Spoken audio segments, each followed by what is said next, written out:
If you fix this engine, I'll marry you. Elena Harrington laughed, half dare, half defense, while October rain hammered her stalled Mercedes on Route 52. Steam roared from the hood like a furious dragon. 33 years old, the woman who turned a family bakery into a $100 million empire was suddenly powerless in a town she'd never planned to see. Her phone lit with board alerts, investor pings, a merger countdown she could no longer control. Then a flicker of neon Donovan's auto repair fair prices. Honest work. A man stepped from the bay, grease on his hands, calm in his eyes. "Name's Liam," he said, voice steady as the storm. "Money can rush parts, not miracles." Behind him, a small face peeked out, Sophie, 5, clutching a rainbow-worn teddy. For the first time in years, Elena felt something stronger than urgency, the terrifying pull of a life not scheduled by a calendar, starting with one engine that had to learn to breathe again. Cha. Elena Schum felt frustration building like pressure in a steam engine. This small-town mechanic didn't understand. In her world, problems disappeared with the right amount of money, the right connections, the right pressure applied in the right places. "Look, I'll be honest with you," she said, rain dripping from her perfectly styled blonde hair. "I'm desperate. I've got 300 employees depending on decisions I make tomorrow. If you can get this car running by morning, I'll pay you $10,000. Liam raised an eyebrow. "That's more than I make in 4 months. Then we have a deal." He shook his head slowly. "Lady, I could use that money more than you know, but I can't perform miracles. This engine needs real work, not wishful thinking." Elena pulled out her phone, scrolling through contacts, private jets, helicopter services, anything. But Brooksville was too small, too isolated. She was truly stuck. "There's a motel down the road," Liam offered quietly. "Clean rooms, decent coffee. Sometimes life forces us to slow down." As if summoned by his words, a small voice called from inside the garage. "Daddy, is someone out there?" A little girl appeared in the doorway, clutching a worn teddy bear. Sophie Donovan. 5 years old, with her father's dark eyes and an angel's face. She wore pink pajamas with unicorns and tiny slippers shaped like rainbows. "Sophie, honey, go back inside. It's late." Liam said gently, "I heard voices. Are you fixing someone's car?" Elena watched the tender interaction, something stirring in her chest. When had someone last looked at her with such pure love and trust? "This is Miss—" "Sorry, I didn't catch your name," Liam said. "Elena Harrington." Sophie stepped forward shyly. "Miss Elena. Daddy's the best mechanic in the whole world. He can fix anything." Sophie, Liam warned. But his daughter continued. "He fixed Mr. Thompson's tractor that nobody else could fix, and Mrs. Lee's van that was making scary noises, and he even fixed my bicycle when the chain came off, and I was crying because I thought it was broken forever." Elena found herself smiling for the first time in days. "He sounds pretty amazing." "He is too," Sophie declared. "Daddy, show Miss Elena how you can make the engine sing." Liam's cheeks reddened. "That's enough, sweetheart. Miss Harrington needs to get to her motel." But Elena didn't move. Something about this little family in their humble garage felt more real than her entire corporate empire. Actually, she heard herself saying, "Maybe I could trouble you for that coffee you mentioned." The garage's small office felt like stepping into another world. Sophie had insisted on making Elena the best hot chocolate ever, while Liam prepared coffee in a pot that had seen better decades. Family photos covered a bulletin board. Liam and Sophie. At a county fair building, a snowman reading together on a porch swing. Where's her mother? Elena asked quietly, while Lashtu Sophie arranged marshmallows in perfect patterns. Liam Saab's jaw tightened. Carla left 3 years ago, said she couldn't handle the small-town life anymore, wanted excitement, opportunities. He stirred sugar into his coffee. Haven't heard from her since. Elena Cole studied the photos more carefully. In the earlier ones, a young woman with strawberry blonde hair stood beside Liam, but her smile seemed forced, her eyes distant even then. I'm sorry, Elena said, and meant it. And Sophie barely remembers her. Sometimes I think that's a blessing. Liam Shutt watched his daughter with fierce protectiveness. We do just fine on our own. Mom Sophie returned with a steaming mug topped with miniature marshmallows arranged like flower petals. For you, Miss Shutt. Elena. Daddy taught me the recipe. The hot chocolate was surprisingly good, rich and creamy with a hint of vanilla. This is delicious, Sophie. Thank you. Daddy makes the best everything. He makes pancakes that look like animals, and he sings songs that make me laugh when I'm scared of thunder. And he reads me stories with different voices for all the characters. Elena Mont found herself genuinely curious. What kind of stories? Princess stories, but not boring ones. Daddy makes them exciting, like the princess who fought dragons and the one who became a pirate captain, and the one who could talk to animals.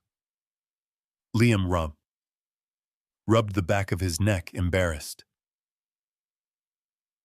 Sophie has a big imagination. I think that's wonderful, Elena said, remembering her own childhood. Her father had been too busy building the company to read bedtime stories. Her mother had hired nannies for such things. What kind of work do you do, Miss, Elena? Sophie asked, settling cross-legged on the floor beside her father's chair. I run a food company. We make snacks and meals that you can buy in stores. Sophie's eyes widened. Like cookies, among other things. Yes. Do you make the cookies yourself? Elena Watt laughed, a sound that surprised her with its genuine warmth. No, sweetie. I have other people who do the actual cooking. I mostly sit in meetings and make decisions. That sounds boring, Sophie declared with 5-year-old honesty. Sophie. Liam scolded, but Elena held up a hand. She's not wrong. It can be very boring sometimes. Elena looked around the cozy office with its mismatched furniture and Sophie's drawings taped to the walls. This feels much more interesting. Daddy's going to teach me about engines when I'm bigger, Sophie announced proudly. But first I have to learn my letters and numbers really good. Really well, Liam corrected gently. Really well, Sophie repeated dutifully. Daddy helps me with homework every night after dinner. Elena watched. Liam's face softened as he looked at his daughter. When had anyone ever looked at her that way? Her parents had loved her certainly, but their love had always felt conditional, tied to achievements, success living up to the Harrington name. How old were you when you started working on cars?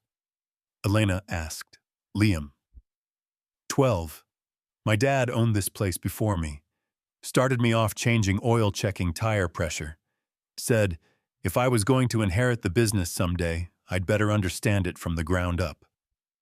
Do you miss him? Every day. He died when Sophie was 2. Heart attack right there by the hydraulic lift. Liam's voice caught slightly. He would have loved watching her grow up. Sophie leaned against her father's leg.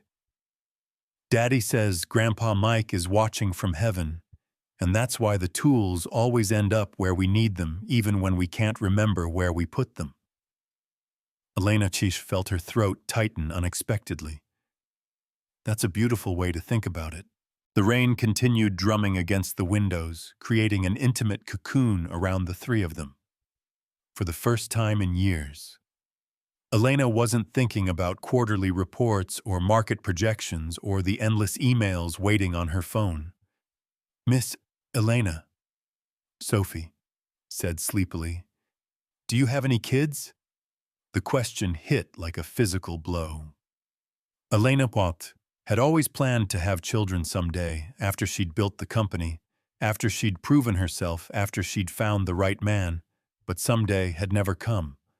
And now at 33, she was beginning to wonder if it ever would. No, honey, I don't. Why not? Sophie. That's not polite to ask. Liam said gently.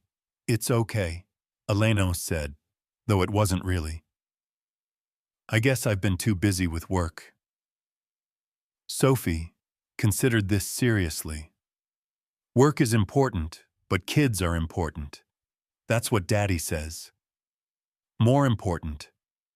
Liam corrected automatically, but his eyes met Elena with unexpected understanding. The next morning arrived gray and drizzling matching. Elena's mood as reality crashed back. Her phone had died during the night, and Liam's ancient landline had taken 20 minutes to connect her to her assistant in Chicago. The board is furious. Amanda's voice crackled through the static. Blackwell's threatening to call for a vote of no confidence. The Tanaka deal is hanging by a thread. Elena paced the small motel room, still wearing yesterday's wrinkled suit. Through the window, she could see Donovan's auto repair across the street. Liam was already under the hood of her Mercedes. Sophie, sitting on a nearby crate, swinging her legs and chattering away. Reschedule everything. Elena ordered. Push the board meeting to Thursday. Tell Blackwell if he wants my head, he can wait 48 hours for it. By noon. Elena had exhausted her patience with the motel's paper-thin walls and broken air conditioning. She found herself walking across the street to the garage, drawn by the sound of Sophie's laughter. Miss Elena. Sophie jumped down from her perch and ran over. Daddy found the broken part. It looks like a metal pretzel. Liam emerged from under the hood, wiping his hands. Radiator's worse than I thought. The whole cooling system needs to be rebuilt. He studied her face carefully. I ordered rush delivery on the parts. Should be here tomorrow afternoon. Tomorrow afternoon. Elena closed her eyes, calculating the damage. I'll miss the board meeting. Probably lose the Tanaka contract. Blackwell will use this to question my leadership. Who's Blackwell? Sophie asked with innocent curiosity. Someone who wants Miss Elena's job. Liam explained simply. Sophia's face scrunched up in indignation. That's not nice. You can't just take someone's job. Sometimes grown-ups do mean things, sweetheart. Elena said, sitting down on Sophie's crate. Especially when there's a lot of money involved. Money's important, but it's not the most important thing. Sophie declared with the wisdom of someone who'd never worried about quarterly earnings. Daddy says the most important things are family, and being kind, and helping people, and making sure everyone has enough to eat. Liam's cheeks reddened. Sophie, you don't need to repeat everything I tell you. But it's true, Daddy. You always help people even when they can't pay very much, like when you fixed Mrs. Garcia's car for free because she needed to get to her job at the hospital, and when you stayed up all night to fix the delivery truck for the food bank before Thanksgiving.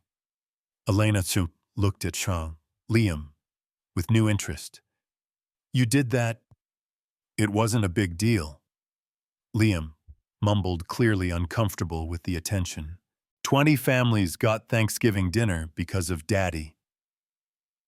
Sophie continued proudly.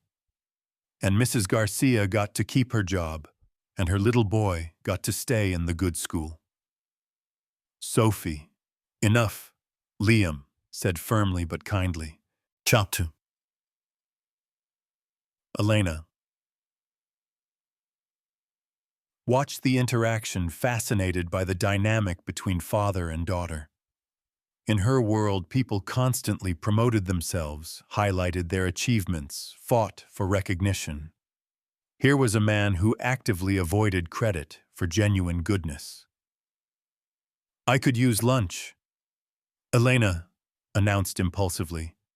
Is there anywhere decent to eat in this town? Betty's Diner has the best pie in 3 counties. Sophie said immediately.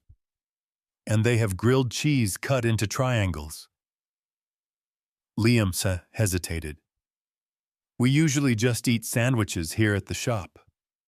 My treat, Elena said. Considerate payment for the coffee and hot chocolate last night. 20 minutes later, they were squeezed into a red vinyl booth at Betty's Diner.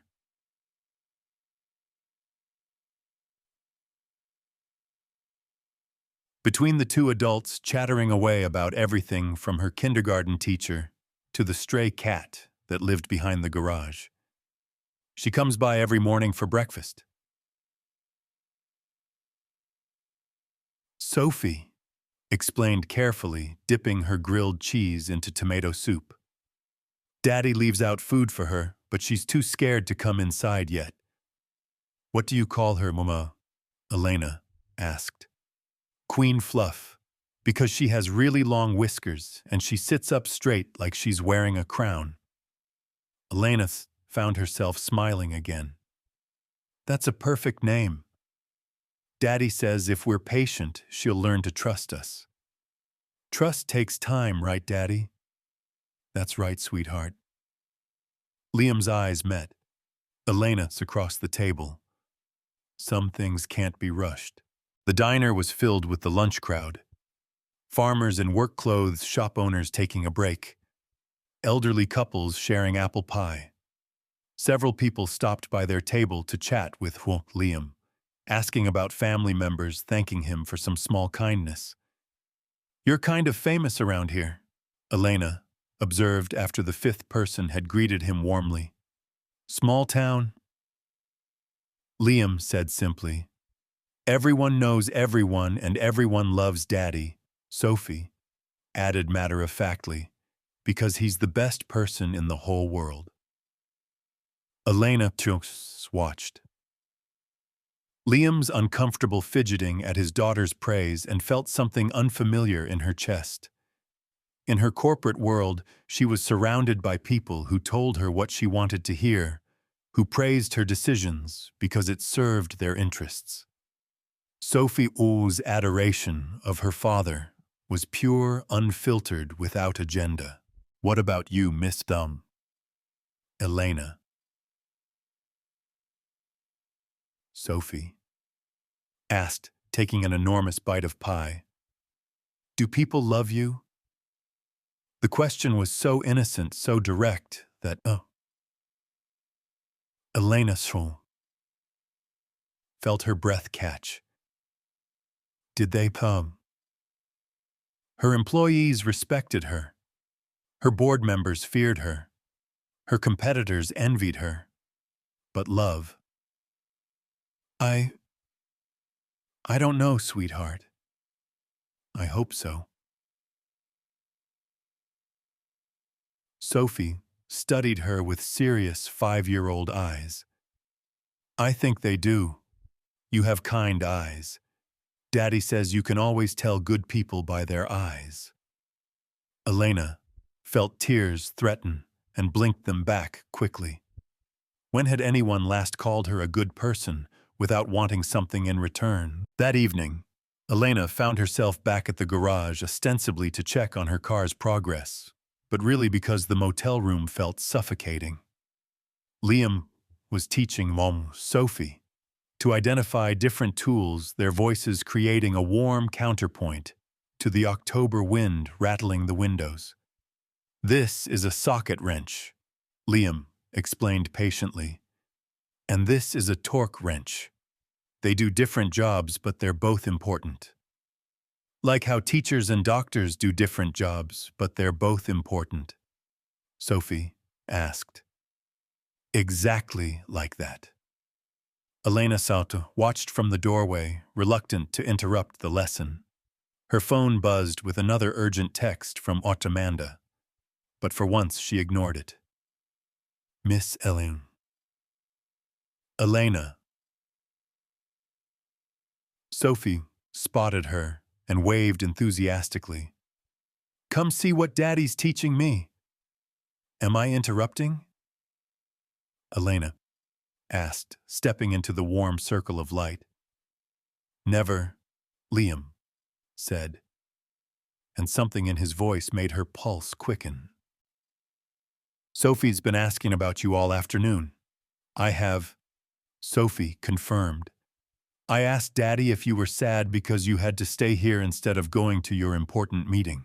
And what did Daddy say? Sophie looked at her father for permission, then back at Kim. Elena. He said, sometimes things happen for reasons we don't understand yet.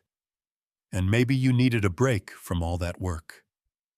Elena too felt her defenses rising automatically. I don't need a break.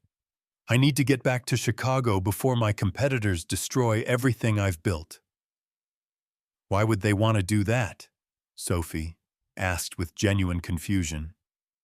Because that's how business works. If you show weakness, people take advantage. Sophie Assang's brow furrowed. That's not how people work here. When Mrs. Reynolds broke her leg, everyone brought her groceries and helped with her garden. When the miller's house burned down, the whole town got together to help them rebuild. That's different, Elena said, though she wasn't sure why. Is it? Liam asked quietly. Seems like both situations involve people helping people. Elena felt frustration building. You don't understand. In my world, showing vulnerability means losing everything. There are people waiting for me to fail, ready to take my place the second I stumble. Maybe you need a different world, Sophie suggested with 5-year-old simplicity. The comment hit harder than Elena expected. This is the world I chose, the world I built. But is it making you happy? Sophie persisted. Elena opened her mouth to say, of course it was. But the words wouldn't come. Was she happy? When had she last felt the pure joy she saw in Sophie Chim's face when she talked about Queen Fluff or grilled cheese cut into triangles? Happiness isn't the point, Elena said finally. Success is the point. Achievement. Building something that matters. Liam looked up from the engine he was working on. What makes you think those things can't go together? Because they can't. The words exploded out of her with surprising force. You think I haven't tried. You think I haven't looked for balance. There aren't enough hours in the day to build an empire and have a normal life. Someone else is always working harder, staying later, sacrificing more. Sophie had gone very quiet, her young face troubled by Elena's intensity. Liam set down his wrench and turned to face her fully. Sounds like a pretty lonely way to live. Lonely is a luxury I can't afford. Or maybe it's a prison you built yourself. The words hung in the air between them, challenging and true in a way that made Elena Samu's chest tight. She'd spent so many years building walls, creating distance, that she'd forgotten what connection felt like. I should go, Elena said abruptly. Let you get back to your lesson. But as she turned to leave, Sophie's small voice stopped her. Miss Elena. Daddy says it's okay to be scared sometimes. Brave people aren't people who aren't scared. They're people who do the right thing even when they are scared.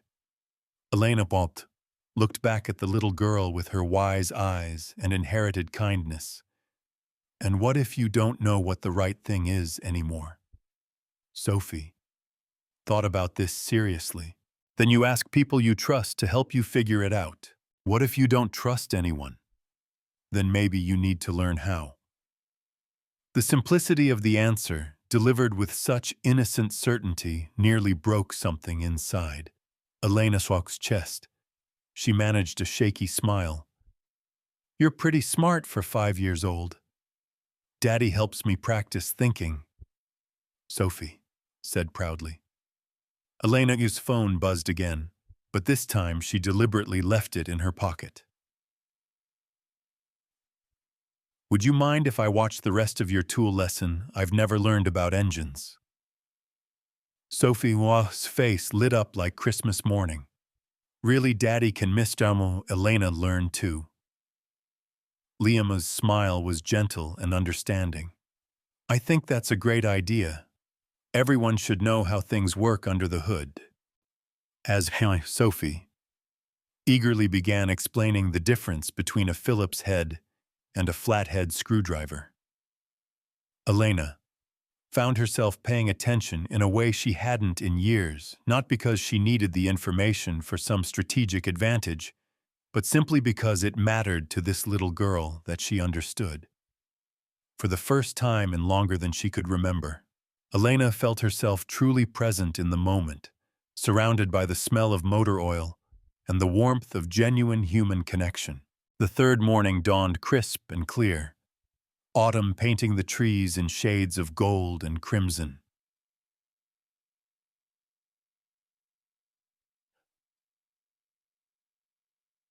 Woke earlier than usual, drawn to the window by the sound of laughter. Across the street, Liam and Sophie were playing an elaborate game of tag around the parked cars. Sophie's giggles carrying on the morning air. Elena Cho's phone showed 17 missed calls from Chicago, but she found herself reluctant to return them. Instead, she grabbed coffee from the motel's dubious vending machine and walked across to the garage. Miss Elena. Sophie ran over slightly breathless from the game. Daddy was telling me about when he was little, and his daddy taught him about cars. Want to hear Tom? I'd love to. They settled on the front steps of the garage. Sophie, between them, while Liam shared stories of growing up in Brooksville. His childhood had been simple but rich, helping his father in the garage after school fishing in River's Bend with his grandfather. Summers spent reading under the old oak tree behind their house. It sounds wonderful, Elena said wistfully. What was your childhood like? Sophie asked with her characteristic directness. Elena hesitated. How to explain boarding schools and nannies? Summers at the country club instead of swimming holes, birthday parties planned by event coordinators rather than loving parents. Very different from Daddy's, she said carefully. I lived in a big house in Chicago, and I went to schools where I wore uniforms and had to study very hard. Did you have friends? Some, but I moved around a lot. It was hard to keep friends. Sophie's face scrunched up in sympathy. That sounds lonely. Sometimes it was. Elena admitted, surprised by her own honesty. Liam was listening quietly, his expression thoughtful. Is that why you work so hard now, to prove something? The question hit closer to home than Elena was comfortable with. I work hard because that's what it takes to succeed. But succeed at what? Building something that lasts. Making my mark. Proving that I can take my family's small bakery and turn it into something significant. Proving to who? Elena fell silent because the truth was too raw to speak aloud. Proving to her father, James Harrington, who died 5 years ago, still disappointed that she'd never married, never given him grandchildren. Proving to herself that she was worth something beyond her family name and inherited money. My daddy says the most important thing is being happy with who you are, Sophie said softly, and helping other people be happy too. Your daddy is very wise, Elena managed.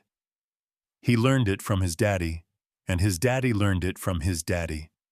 Daddy says good things get passed down through families like recipes or songs or ways of being kind.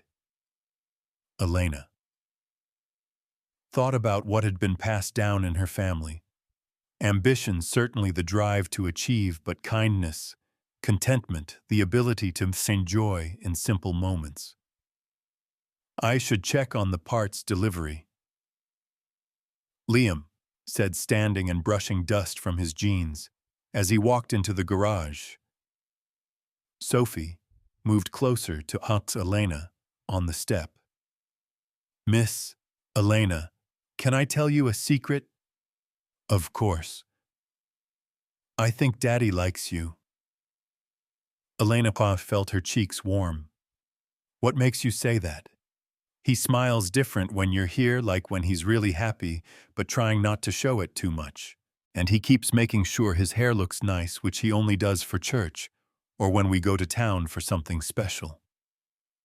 Elena found herself smiling despite her nervousness. And how do you feel about that?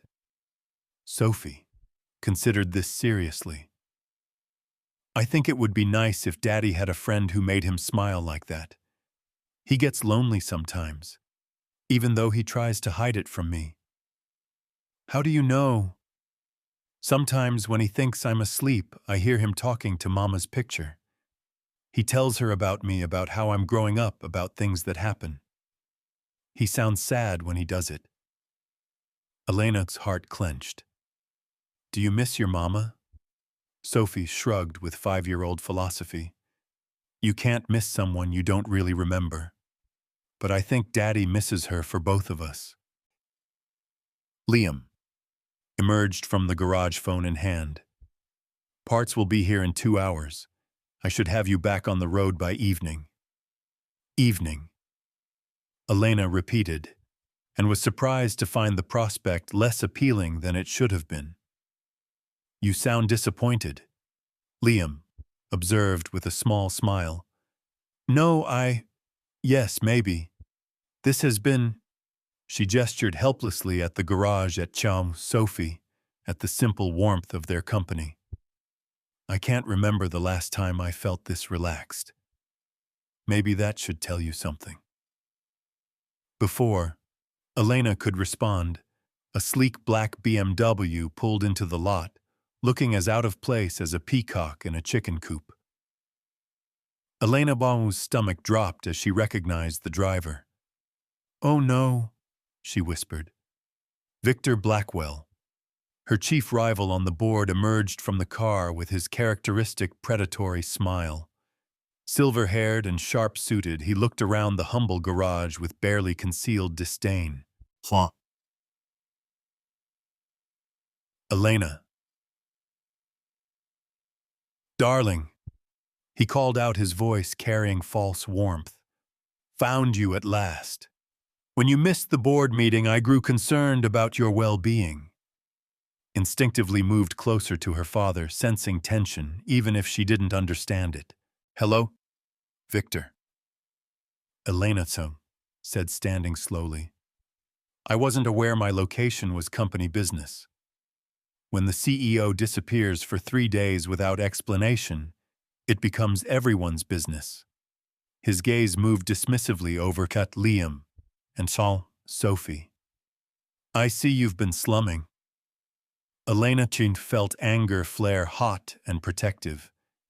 These people have shown me more genuine kindness in 3 days than I've seen in 3 years of board meetings. Victor's smile sharpened. How quaint. But kindness doesn't run a corporation. Elena, the board is voting Thursday on your leadership. I wanted to give you the courtesy of a heads up.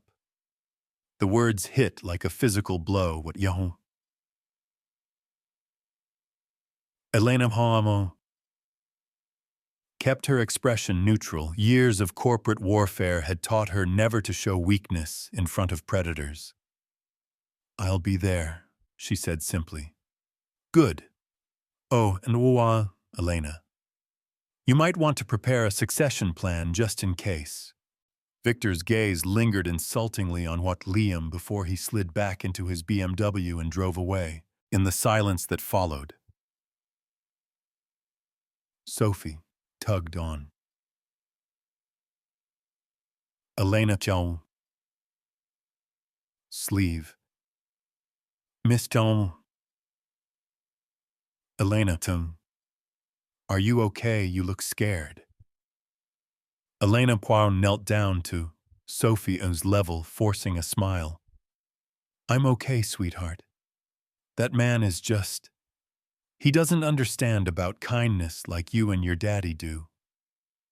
But inside, reality was crashing back like a cold wave. Her world, her life, everything she'd built. It was all hanging by a thread. And she was here playing house with a small-town mechanic and his daughter instead of fighting for her survival. The fairy tale was over. It was time to go home. Liam worked on Captain. Elena's Mercedes with focused intensity, his movements efficient and sure despite the tension that had settled over them since Victor's visit.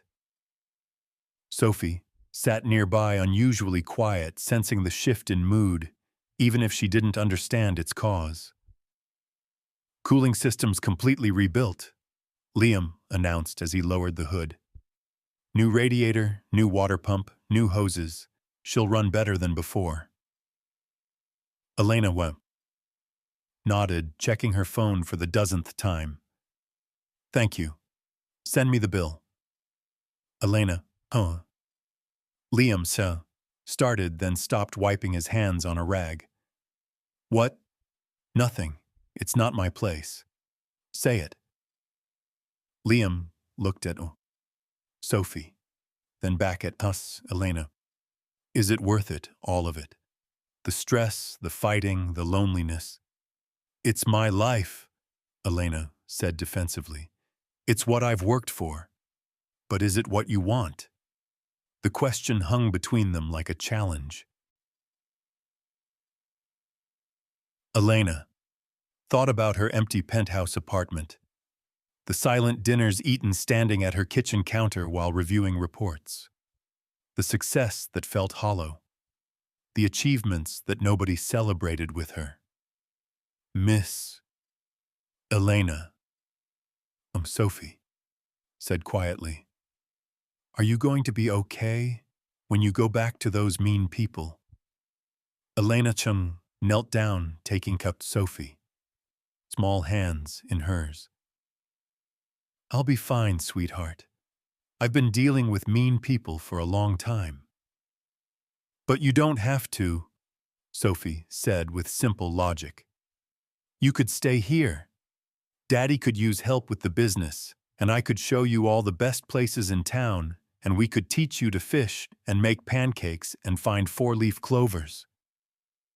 The offer delivered with such innocent hope nearly broke Elena's heart. "Oh, honey, it's not that simple." "Why not?" "Because—" Elena struggled for words. "Because I have responsibilities. People depending on me, a company to run." "But you're not happy there," Sophie persisted. "I can tell. You smile more here, you laugh more, and you don't look at your phone every 5 minutes like it's going to bite you." Liam stepped forward. "Sophie, Miss Chan, Elena, has to go back to her life. We can't ask her to change everything just because we've enjoyed having her here." But his eyes told a different story. In them, Elena saw longing and possibility, and the same pull she'd been feeling toward this gentle man and his extraordinary daughter.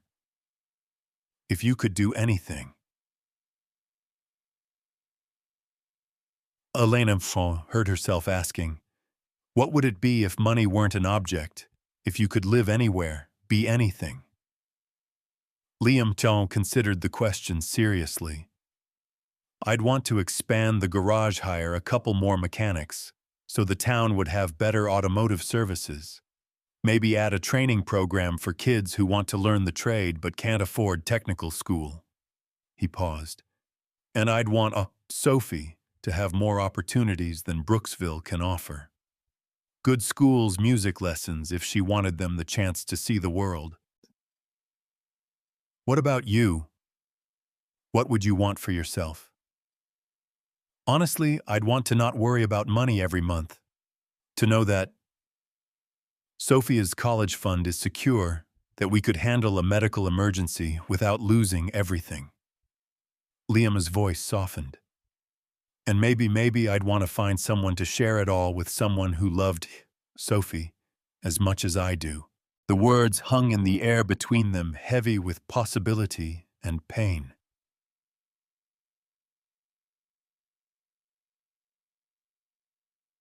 Liam said quietly, "When that man showed up today, when he talked about your board meeting and succession plans, I saw fear in your eyes. Real fear. What happens if you lose? I start over." Elena said automatically, "Find another company, another challenge." "Is that what you want?" Elena Cotto was quiet for a long moment, watching. Sophie arranged small stones in careful patterns on the garage floor. "I don't know anymore. 3 days ago, I would have said yes without hesitation.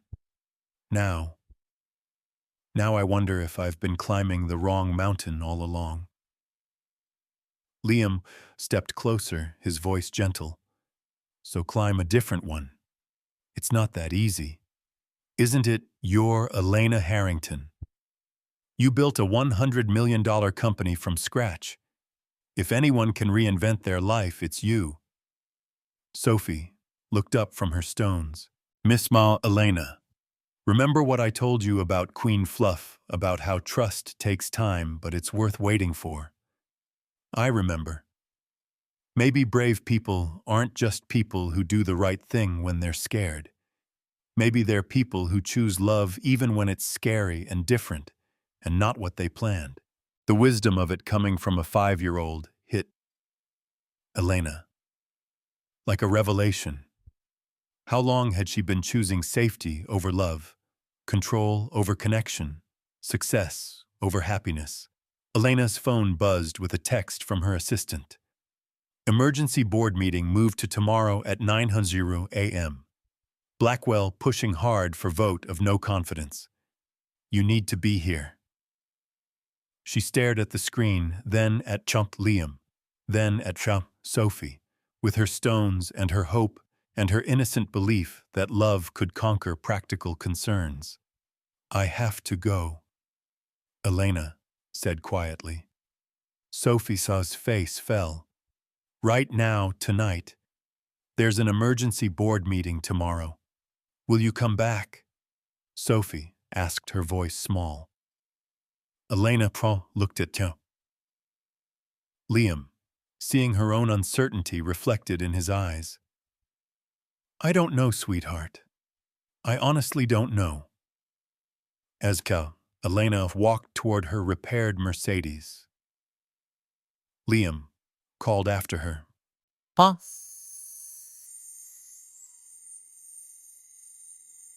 Elena, whatever happens tomorrow, remember that you're worth more than what you accomplish.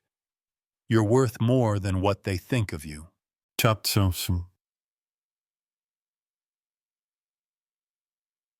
Elena nodded, not trusting her voice, and drove away from the best 3 days of her adult life toward a battle that would determine everything she thought she wanted.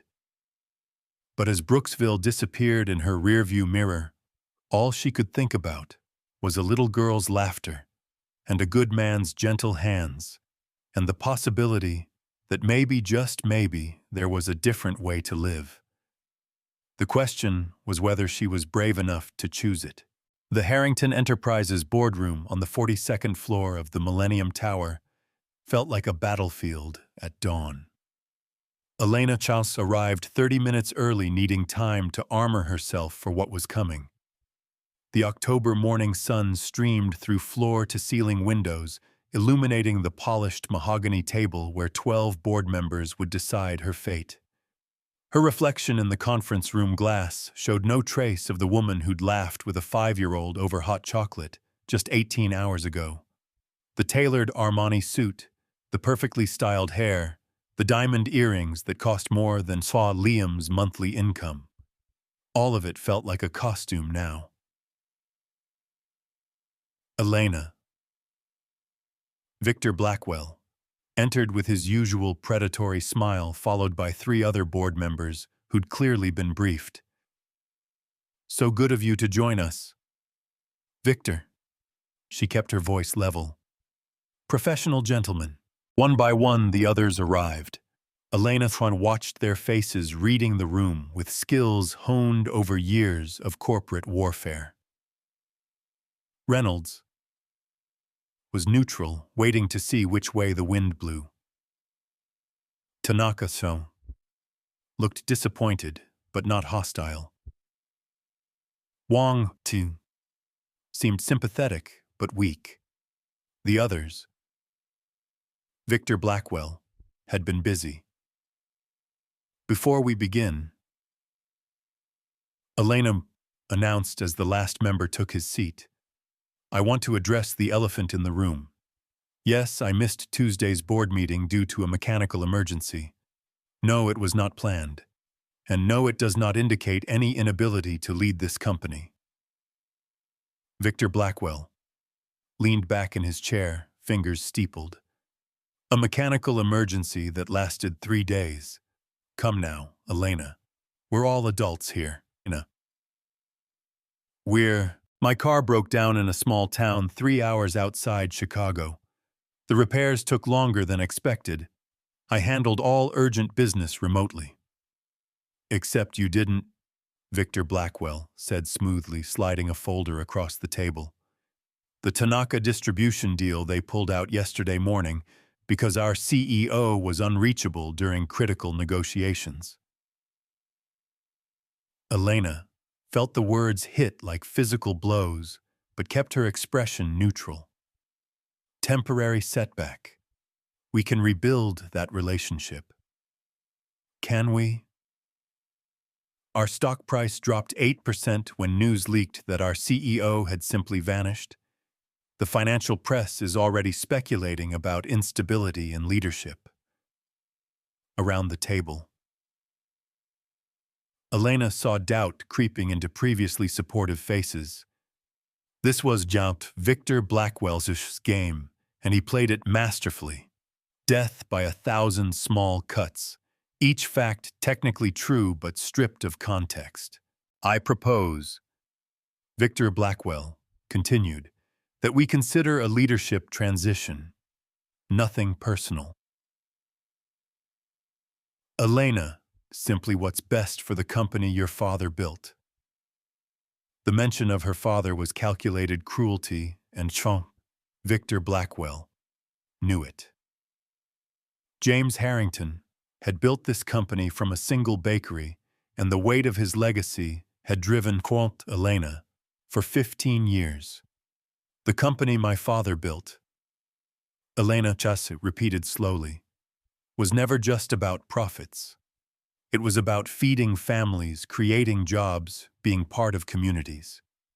When did we lose sight of that? When we became a publicly traded corporation with fiduciary duties to shareholders. Victor Blackwell replied coldly. And what about duties to employees, to the communities where our factories operate? To the idea that business can be a force for good? Reynolds shifted uncomfortably. Wrong. Elena, this is all very idealistic, but is it? Elena stood moving to the windows that overlooked the city. In the past 3 days, I met a man who rebuilds engines because people need transportation to get to work, to take their children to school, to live their lives. He charges fair prices, does honest work, and builds real relationships with his customers. His 5-year-old daughter understands community better than this entire room. How touching, Victor Blackwell said, with barely concealed contempt. But we're not running a charity. Elena turned back to face the board, and something had shifted in her bearing. The armor was still there, but beneath it was something new, or perhaps something very old that she'd almost forgotten. No, we're not. We're running a food company. But when did feeding people become just about maximizing profit margins? When did growth become more important than the good we could do? Elena. Tanaka Ma spoke for the first time, his voice gentle but firm. These are beautiful sentiments, but sentiment doesn't protect shareholder value, doesn't it? Elena moved back to the table but didn't sit. What if I told you I had a proposal that could increase our community impact, improve employee satisfaction, and potentially open new market segments? Victor Blackwell's eyes narrowed. I'd say you're grasping at straws. 3 months ago, you all approved my proposal to expand into the Midwest market. Small towns, rural communities, places that have been overlooked by major food distributors. What if instead of just extracting profit from those communities, we invested in them? Meaning what exactly? Wong asked. Top Santi. Elena felt her heart racing, but her voice remained steady. Mobile distribution centers, local hiring initiatives, partnerships with small-town businesses. Instead of forcing them to adapt to our corporate model, we adapt to their needs. Expensive, Reynolds observed. Initially, but consider the long-term benefits. Brand loyalty in underserved markets, positive press coverage, government contracts for rural development programs, and most importantly, sustainable growth based on real relationships rather than just market dominance.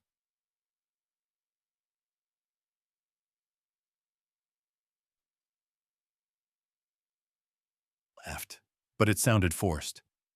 You want to turn Harrington Enterprises into some kind of small-town nonprofit. I want to turn Harrington Enterprises into a company my father would still recognize, a company that remembers where it came from. Silence fell over the room. Elena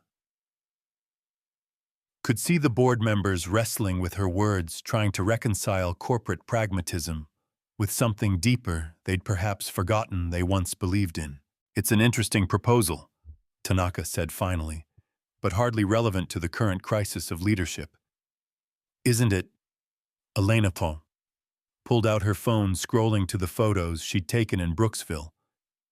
This is Donovan's auto repair. One employee, the owner serves a community of 3,000 people, customer satisfaction rating of 98%, zero employee turnover, profitable every year for 25 years. She showed them another photo, Sophie's drawing, that she'd secretly photographed. A crayon picture of her father fixing cars with the words, "My daddy helps people," written in careful 5-year-old handwriting. This little girl understands something we've forgotten. Business isn't just about numbers on a spreadsheet. It's about people helping people. And maybe, just maybe, that's not weakness. Maybe that's the strongest foundation a company can build on. Victor Blackwell's smile had turned ugly. This is exactly the kind of scattered thinking that led to our current crisis. Elena, you're clearly having some kind of emotional breakdown. I'm having a breakthrough. Elena interrupted, her voice carrying new strength. For the first time in years, I remember why I wanted to lead this company in the first place. The board meeting recessed for lunch, and so Elena Chatham found herself alone on the executive floor, staring out at the Chicago skyline. Her phone had been buzzing with texts from her assistant, from reporters, from colleagues who'd heard rumors about the leadership vote.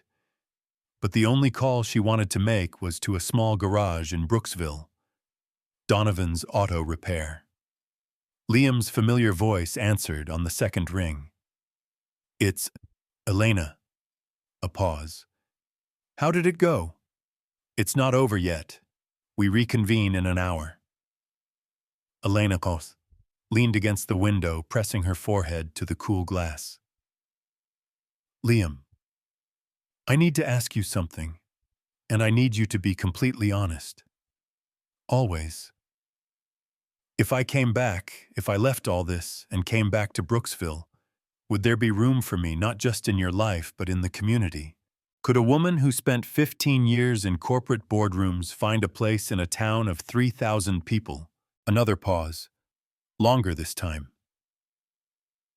"Elena, you can't make a decision like that based on 3 days.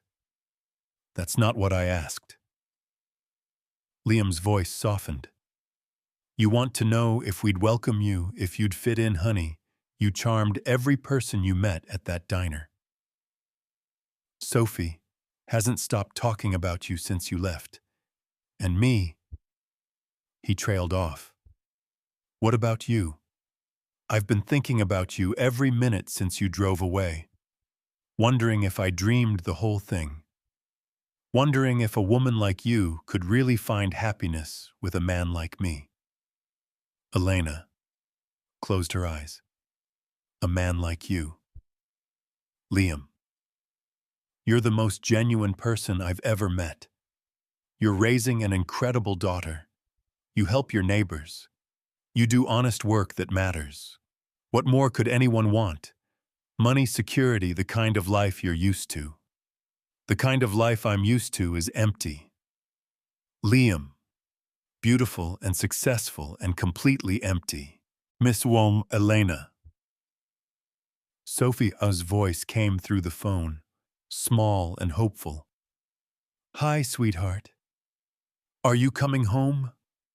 The word home hit. Elena. Like a physical blow. When had anywhere last felt like home? I don't know yet, honey. I'm still figuring things out. Daddy's been sad since you left.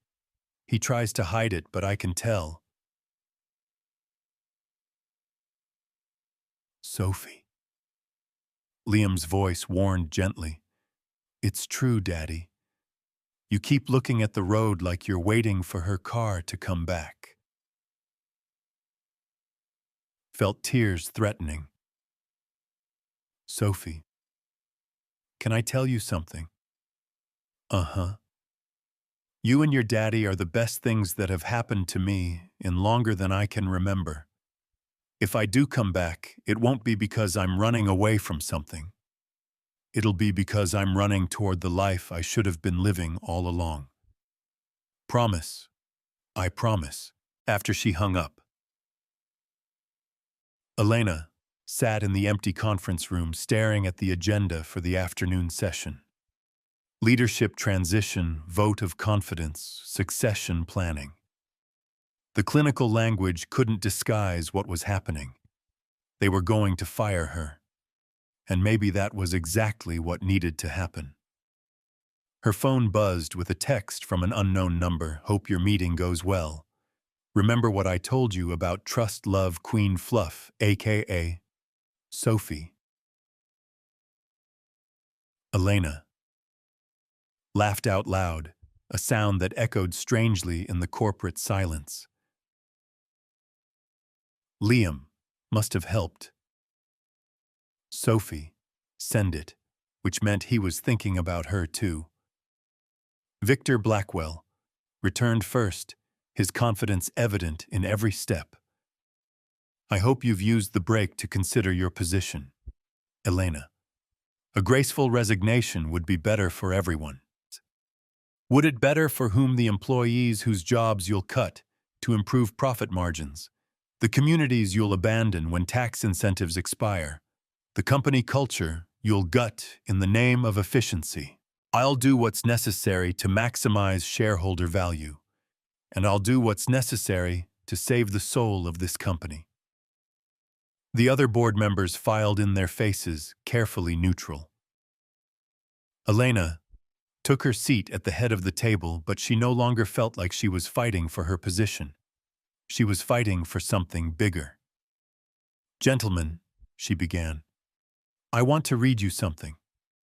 She pulled out her phone and found the email she drafted during the break, her resignation letter. But instead of reading it, she deleted it and looked up at the assembled faces.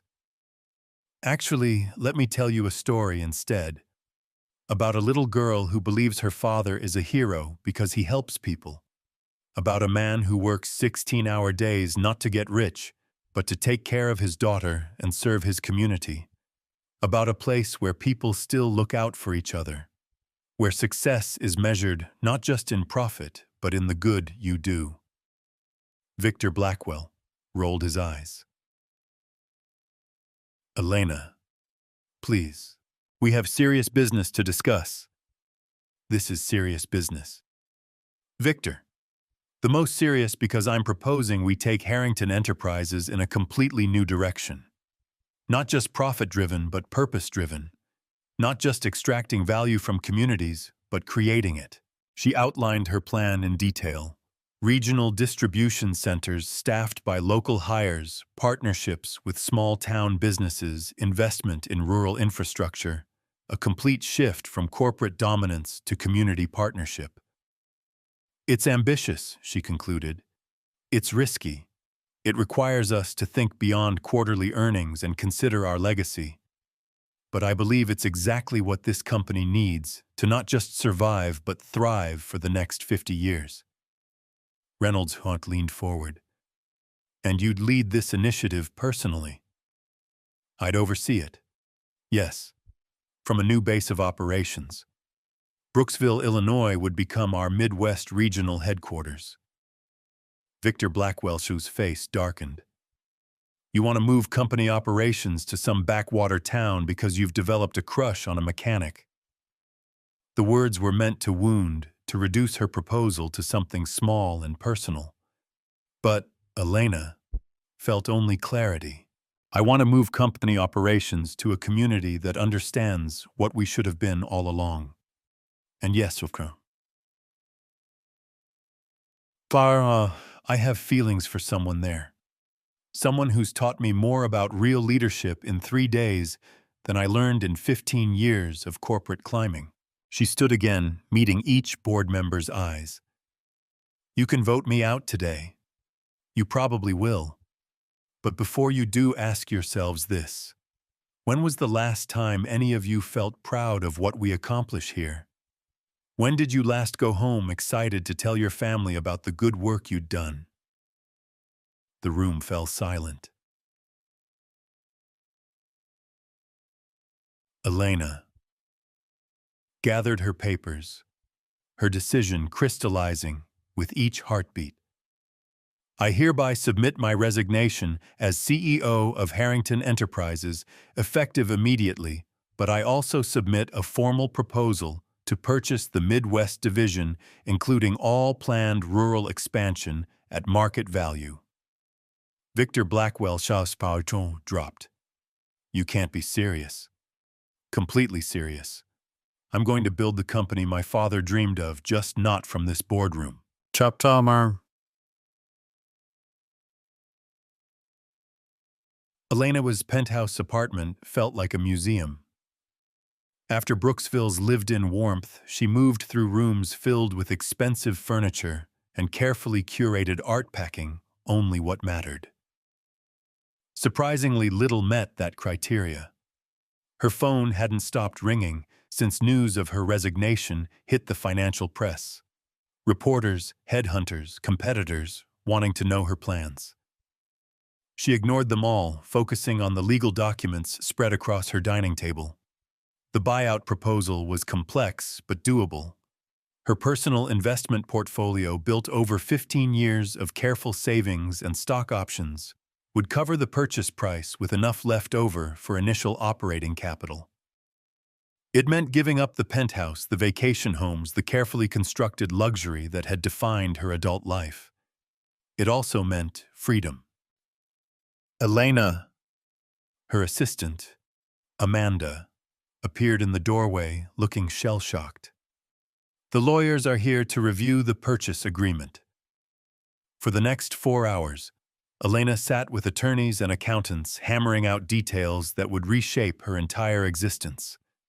The Midwest Division included 12 distribution centers, 2 processing plants, and contracts with over 300 suppliers. It was a substantial operation, but small enough to run with a personal touch. You understand, her lawyer cautioned. This is essentially starting over. No corporate safety net, no board to share responsibility. Success or failure rests entirely on you. I understand, Elena Chu said, signing the final documents. I'm counting on it. By evening, the deal was structured. Harrington Enterprises would retain the Chicago headquarters and major operations.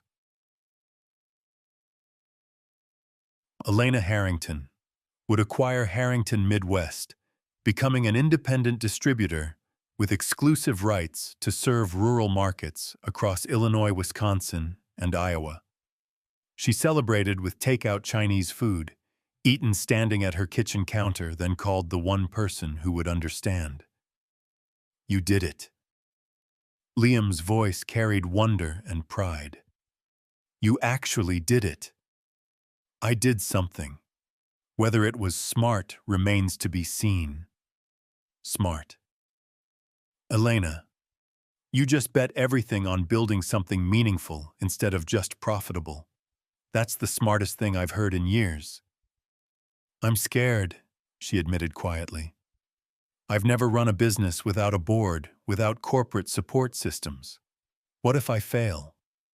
Then you'll figure it out and try again. That's what brave people do. On Sophie's voice piped up in the background. Is that Miss Chechi, Elena? Can I talk to her? A moment later, Sophie was on the phone. Miss Elena, Daddy told me you're coming back. Is it true? It's true, sweetheart. I'll be there by the weekend. Forever. Elena looked around her empty apartment at the life she was leaving behind. Forever. Sophie squealed with delight, and Elena heard Liam laughing in the background. For the first time in months, maybe years, everything felt exactly right. Miss Elena, we have a surprise for you when you get here. What kind of surprise? I can't tell you. It's a secret, but Daddy helped me make it, and it's really, really good. After they hung up, Elena finished packing. The moving company would handle the furniture donations and storage. She was driving back to Brooksville with just her clothes, her laptop, and a small box of photos, most of them taken in the past week. Her phone buzzed with a text from Tut. Victor Blackwell. You'll be back within 6 months, begging for your old job. Small-town romance doesn't pay the bills. Elena deleted the message without responding. Some bridges were worth burning. Instead, she called her real estate agent about putting the penthouse on the market, then spent the evening researching office space in Brooksville. The old bank building on Main Street was available, complete with a drive-through that could serve as a distribution point for local deliveries, as she fell asleep for the last time in her Chicago bedroom. Elena's last thought was of Sophie's laughter and touch. Liam Chou's gentle hands, and the possibility that maybe, just maybe, she was about to discover what happiness actually felt like. Elena arrived in Brooksville on Saturday morning to find the entire town seemingly gathered around Donovan's auto repair. Colorful balloons bobbed in the autumn breeze and the smell of barbecue filled the air. A handmade banner strung between 2 posts read, "Welcome home, Miss Elena." Sophie spotted her first breaking away from a group of children and running toward the car with arms outstretched.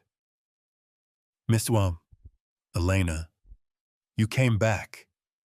You really came back." Elena caught the little girl in a fierce hug, feeling tears spring to her eyes. "I promised I would. Look." Sophie grabbed her hand and pulled her toward the garage. "Everyone wanted to meet you.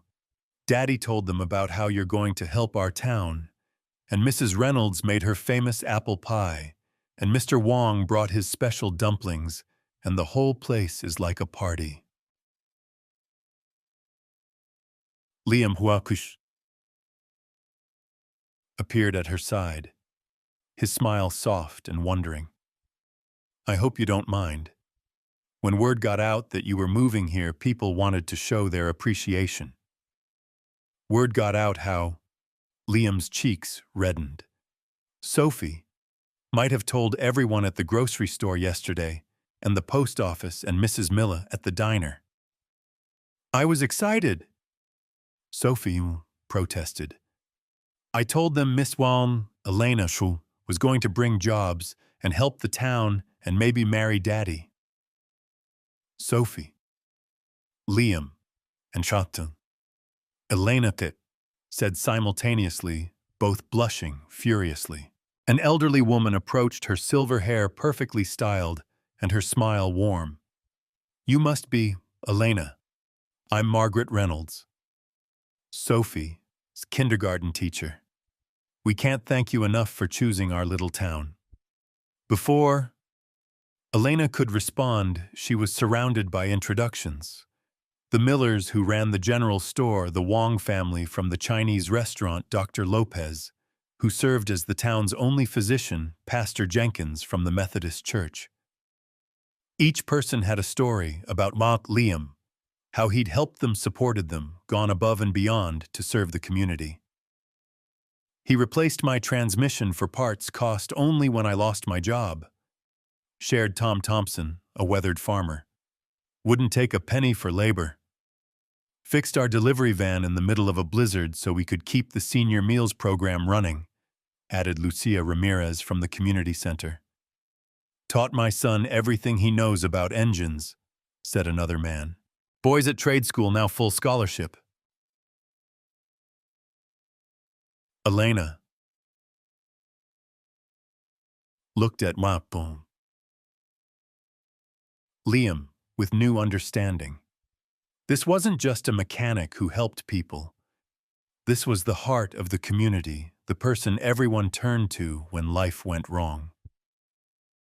"Speech," someone called out, and the cry was taken up by others.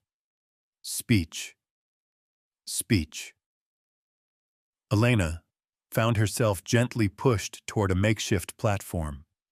Actually just Liam's workbench with a board laid across it. The crowd gathered around faces expectant and kind.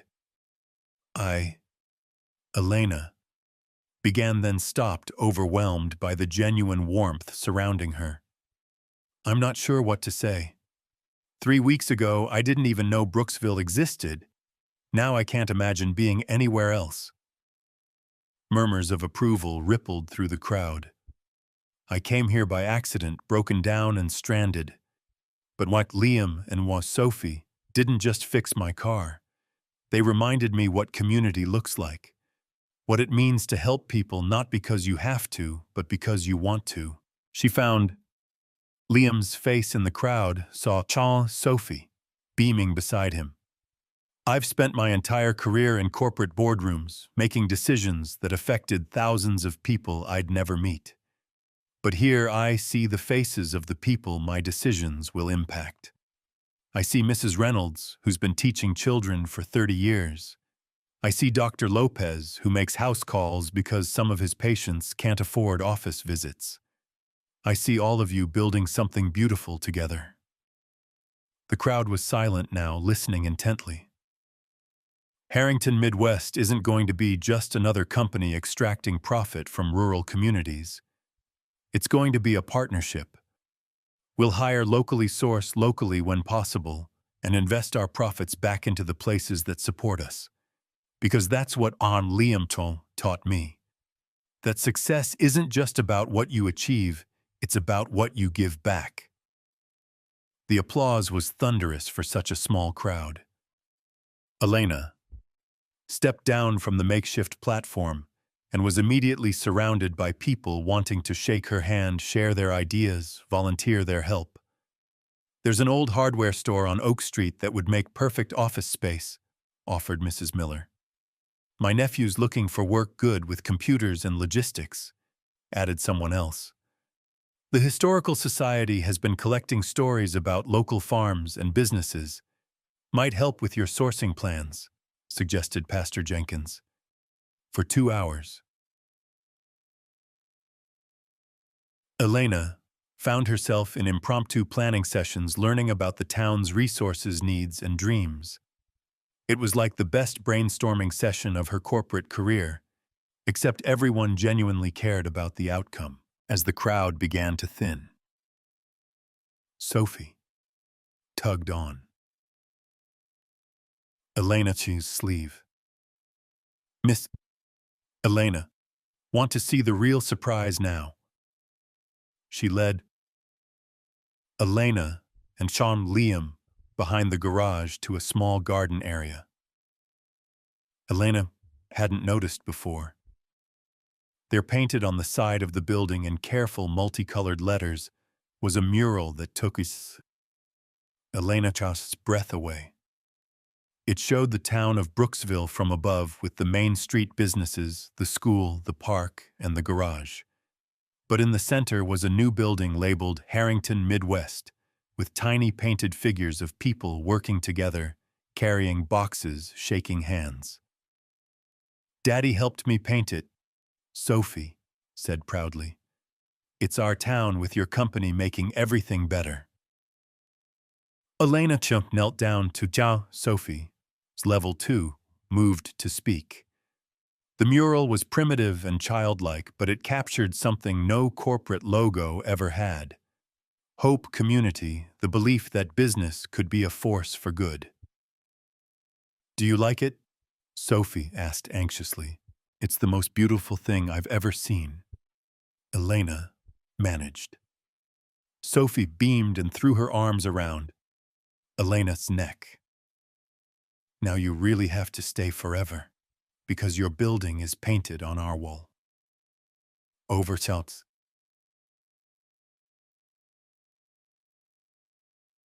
Sophie Cho.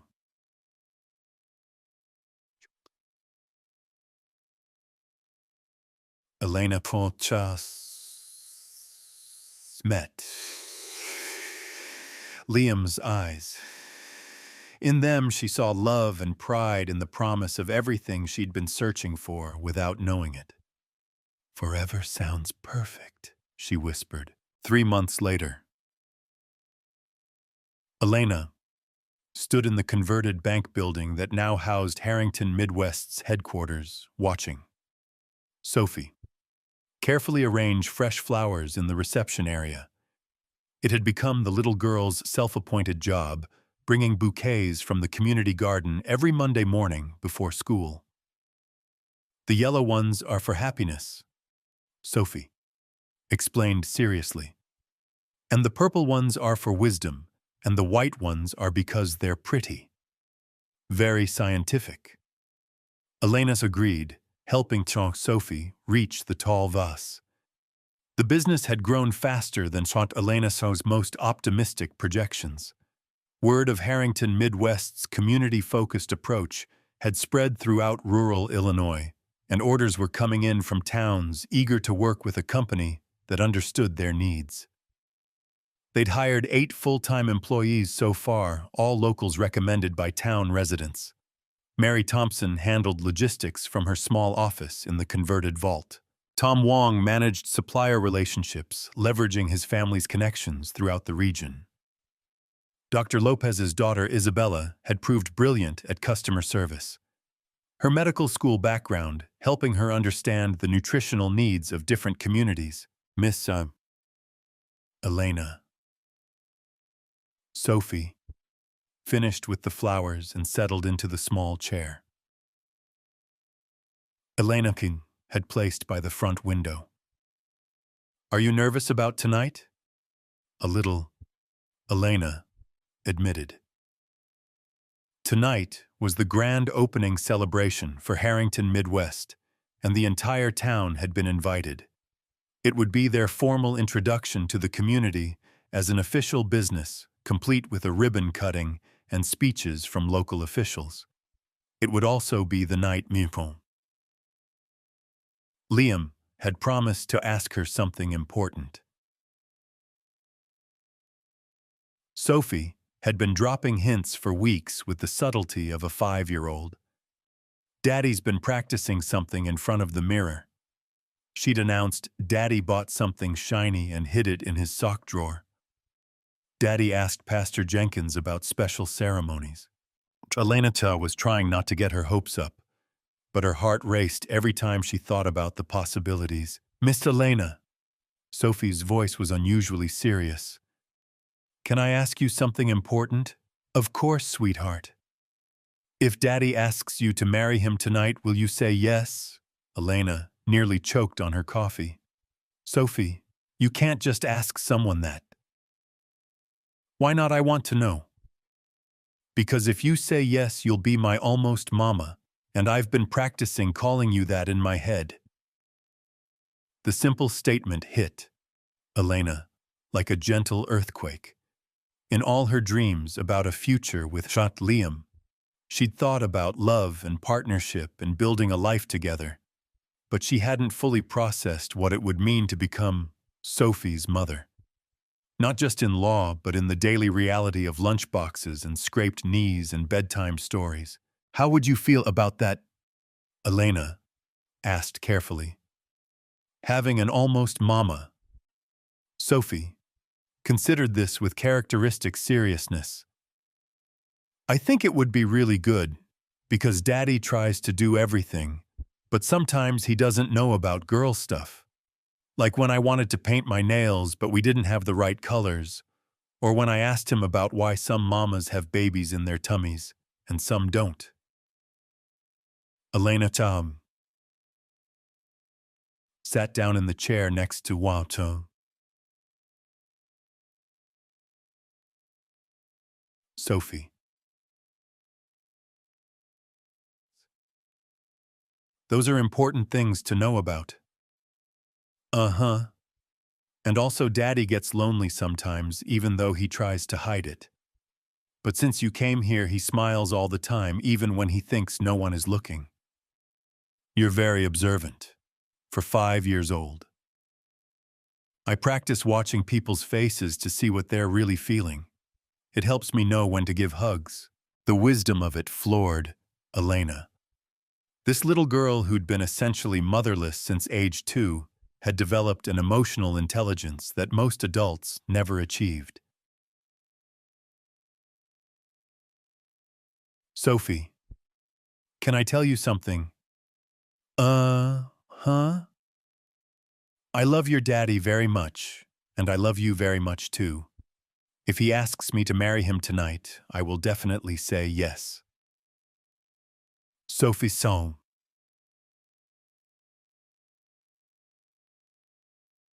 Face lit up like a Christmas tree. Really? Promise. Promise. Sophie launched herself into Kyo. Elena was arms for a fierce hug. This is the best day ever. Wait until I tell Queen Fluff. You still call the cat Queen Fluff. She likes it, and she lets me pet her now. Daddy says trust just takes time, but it's worth waiting for. The front door chimed, and Liam walked in carrying takeout bags from Betty's diner. Lunch delivery for the hard-working businesswoman and her assistant. Daddy. Sophie Somme ran to him, practically vibrating with excitement. Guess what Miss Elena just told me? Liam's eyes widened in alarm. Sophie, you didn't. She said she loves us, both of us, and if you ask her to marry you tonight, she'll say yes. Liam Chung groaned and covered his face with one hand. Sophie, Rose Donovan, you are going to give me gray hair before I'm 30. Sorry, Daddy, but I had to know for planning purposes. Couldn't help laughing at Liam's mortification. It's okay. She was very professional about the whole thing. Professional, Liam repeated weakly. Very businesslike. She wanted to ensure optimal outcomes for all stakeholders. Sophie nodded seriously. That's exactly what I did. At Liam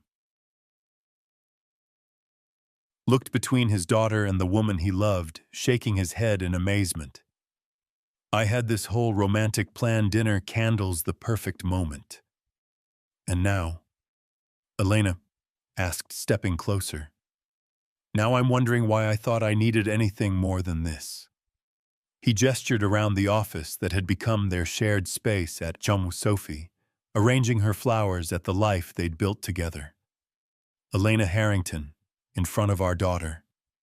Our daughter, Elena's voice caught. Our daughter. Liam confirmed firmly. Will you marry me? Will you be my partner in business, in life, and raising this incredible little girl who thinks subtlety is overrated? Elena didn't hesitate. Yes. Yes to all of it. Sophie Chung cheered and clapped her hands as Liam produced a ring from his jacket pocket. Not the traditional diamond. Elena might have expected, but a simple band with a small emerald surrounded by tiny diamonds.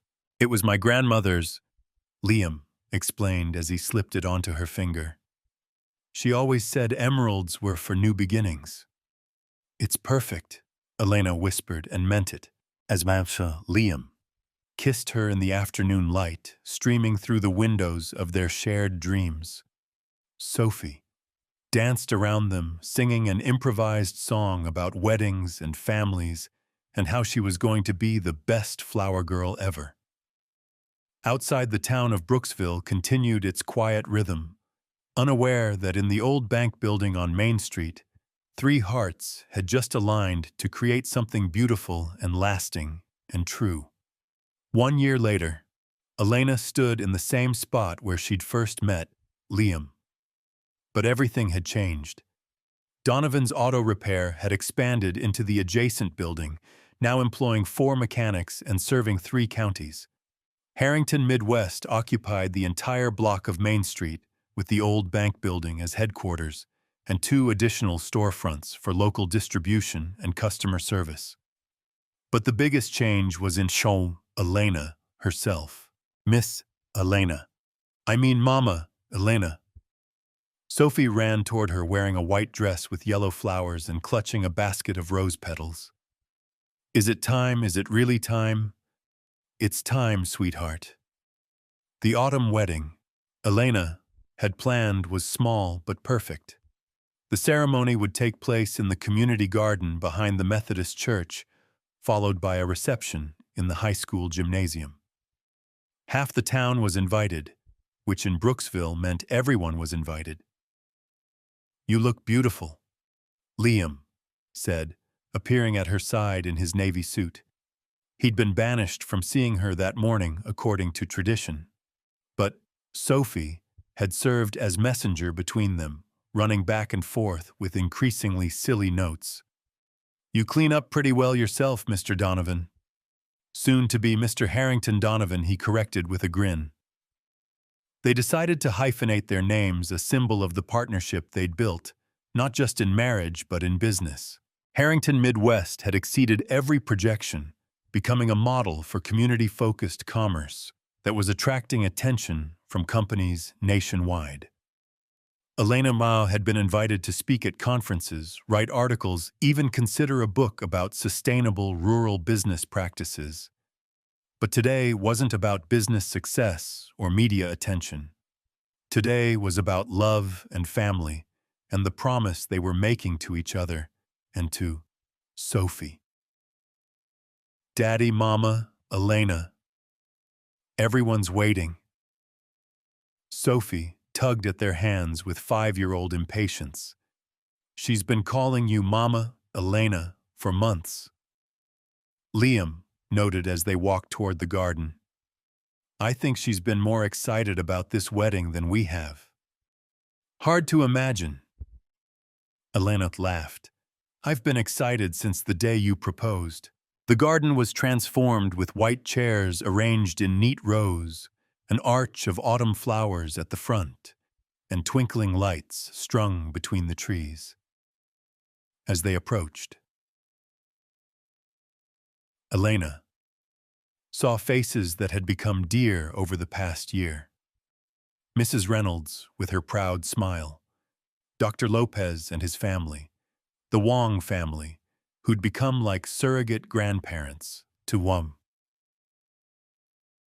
Sophie, Pastor Jenkins, who would perform the ceremony.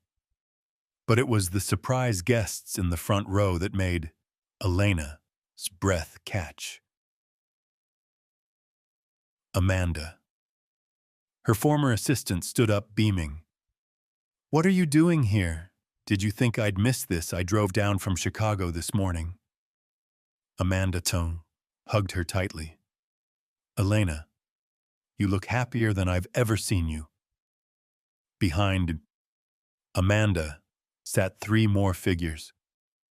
Elena recognized board members from Harrington Enterprises, including Mr. Tanaka and Mr. Reynolds. "We wanted to see what you'd built here," Tanaka explained quietly. "The stories we've been hearing, they're quite remarkable. And we wanted to apologize," Reynolds added, "for not understanding what you were trying to do back then." Elena felt tears threatening her carefully applied makeup. "You don't need to apologize. You were protecting the company." "We were protecting profits," Tanaka corrected. "You were protecting something more important." Before Elena Shaw could respond, the string quartet, 4 high school students. Liam had taught basic car maintenance to begin playing the processional. Sophie skipped down the aisle, first scattering rose petals with artistic abandon and stopping to hug random guests along the way. Then it was Elena's turn.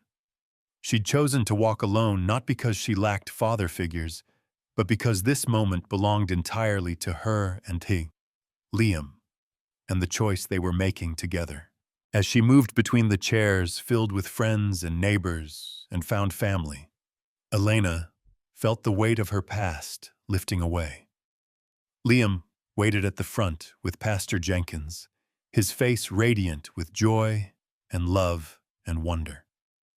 Sophie stood beside him as the official flower girl and ring bearer and general supervisor of proceedings. "Dearly beloved," Pastor Jenkins began, "we are gathered here today not just to witness a marriage, but to celebrate a love story that has transformed not just two hearts, but an entire community. The ceremony was a blur of traditional vows made personal of promises about partnership and family and building something beautiful together. When they exchanged rings, Sophie insisted on holding both their hands, making it clear that this was a family commitment. "You may kiss the bride," Pastor Jenkins announced, and what Liam did sweetly and thoroughly, while Aunt Sophie cheered and the crowd erupted in applause. But it was during the reception as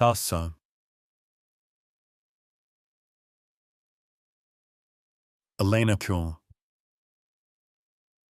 danced with her new husband under the stars while Sophie spun in circles nearby that the moment she'd remember forever occurred.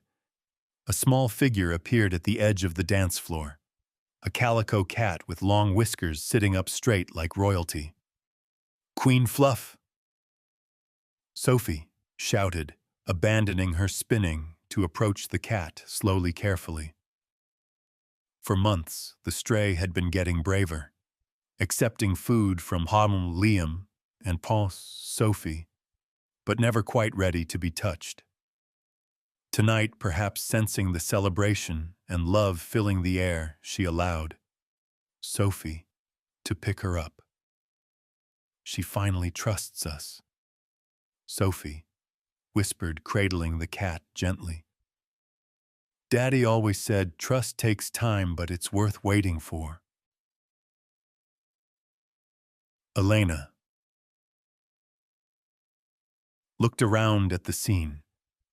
Her new husband and daughter, the community that had embraced her, the business they'd built together, the cat who'd finally found her courage to join the family. "Yes," she said softly, as Liam Oman spun her under the autumn stars. "It's definitely worth waiting for."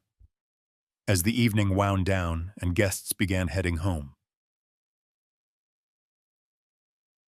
Elena found herself standing once again in front of Donovan's Auto Repair, now Donovan Harrington Auto and Distribution Services. The neon sign cast a warm glow over the empty lot, where her Mercedes had broken down 15 months ago. "Any regrets?" Liam asked, wrapping his arms around her from behind. Elena leaned back against his chest, watching Sophie chase fireflies in the gathering dusk, Queen Fluff following at a safe distance. "Just one," she said. "What's that? I regret that it took my car breaking down for me to find my way home." "Chum." Liam Charles chuckled, his breath warm against her ear. "Maybe that's how the best love stories work.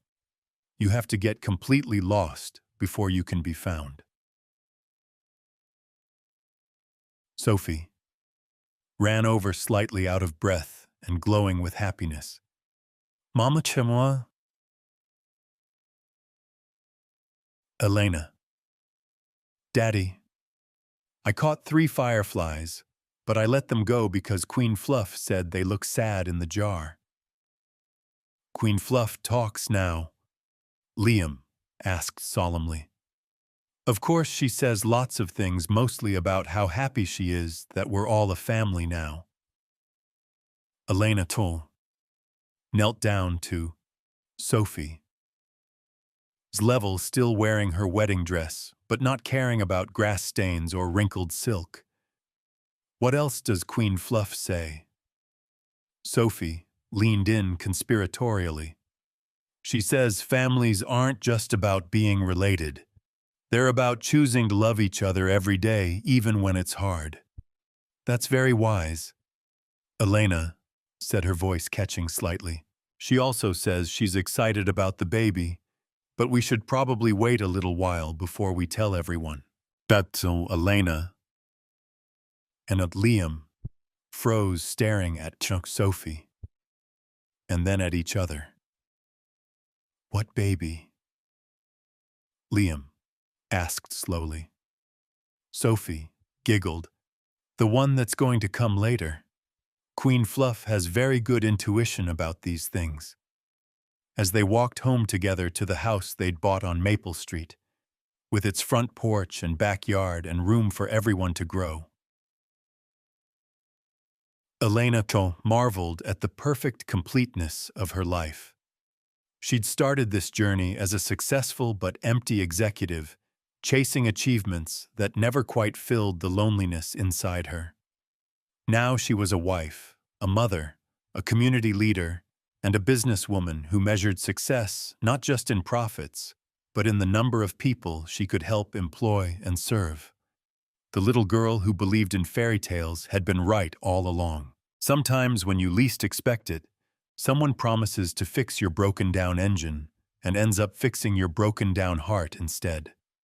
And sometimes if you're very lucky that someone comes with a 5-year-old wise beyond her years and a calico cat with excellent intuition about love, trust, and the beautiful complexity of families created by choice rather than chance as Dawn.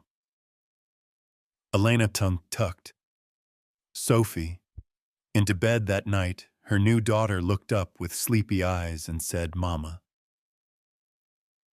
"Elena, I'm really glad your car broke that day." "Me too, sweetheart. Me too."